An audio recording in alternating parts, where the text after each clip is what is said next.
तर hi hello नमस्ते सर्वांना, कशा आहेत सगळे. तर स्वागत आहे तुमचं नवीन ब्लॉगमध्ये.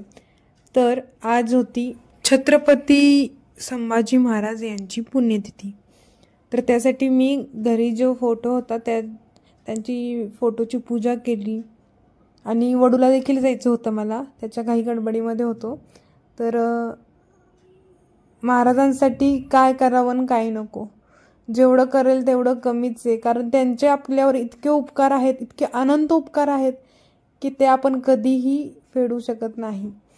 असो, पण आपल्याकडून जेवढीच त्यांची सेवा होईल, जेवढी आपल्या समाजातल्या लोकांची सेवा होईल तेवढी करत राहणं हे आपलं मावळा, एक महाराजांचा मावळा म्हणून आपलं कर्तव्य आहे. तर घरातली पूजा केली आणि मग निघालो वडूला. वडूमध्ये महाराजांची समाधी आहे, तुळापूर मध्ये देखील आहे, पण जी काही मेन समाधी आहे महाराजांची ती वडूमध्ये आहे. तर हे भीमा कोरेगावची नदी आहे, इथून पुढे वडू आहे भीमा कोरेगावच्या पुढे. बऱ्याच जणांना माहिती पण असेल किंवा कुणाला माहिती देखील नसेल, तर जास्तीत जास्त प्रमाणात लोकांनी यायला हवं. आता कसं मोबाईलमुळे इंटरनेटद्वारे जास्त प्रमाणात लोकांना समजतंय, त्याच्यामुळं येत आहेत जवळपासची लोक. तर हे पहा, बस वगैरे भरपूर सेवा उपलब्ध होत्या आणि गर्दी देखील भरपूर होती. हे पहा, महाराजांची मेन समाधी जी आहे ती इथं आहे, भरपूर दर्शनासाठी गर्दी आहे.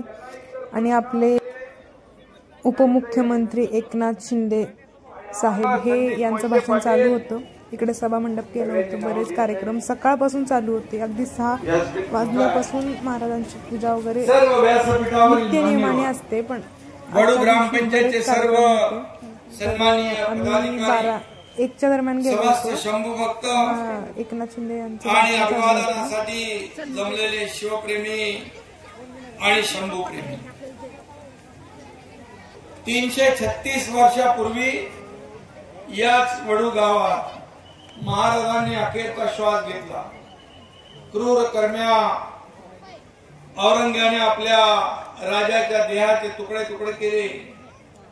मगाशी रामगिरी महाराजांनी देखील सांगितलं, जीभ छाटली, डोळ्यात गरम सळ्या खुपसल्या, तरी छत्रपती संभाजी महाराज तो तलवारे फौज तो तेरी सारी है. छत्रपती संभाजी महाराजांच्या आवळ्याने त्याला झेरी सांगितलं.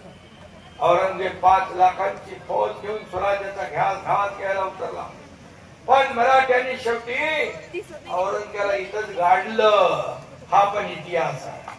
आपले शंभूराजे अमर झाले, आपलं स्वराज्य अबाधित राहिलं, आपला हिंदू धर्म अखंडित राहिला. म्हणून छत्रपती संभाजी महाराज हे धर्म रामगिरी महापराक्रमी परम प्रतापी एक ही शंभू राजा था, एक ही शंभू राजा था.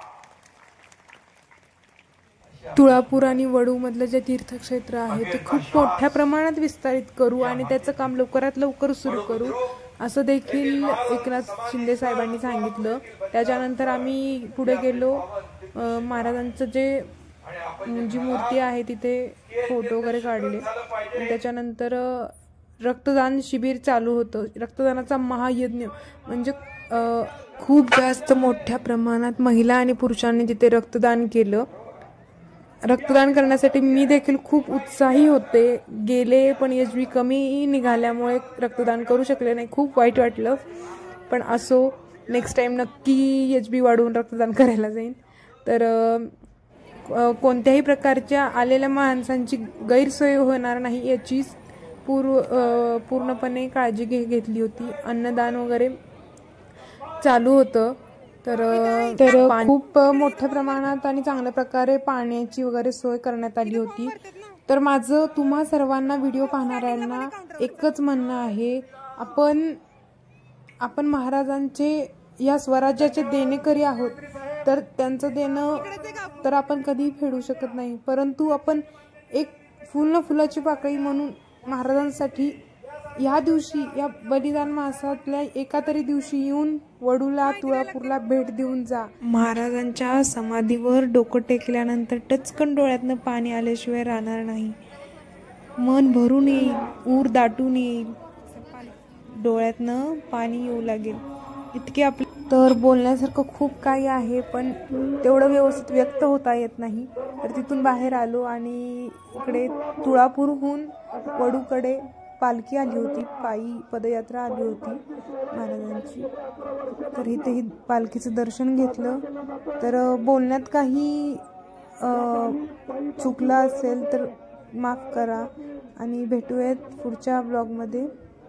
तर आवडला असेल तर लाईक करा, कमेंट करा. तुम्हाला काही माहिती असेल तर त्याची कमेंट करा आणि चॅनलला सबस्क्राईब करा. तर जय शिवराय, जय शंभूराजे, जय हिंदवी स्वराज.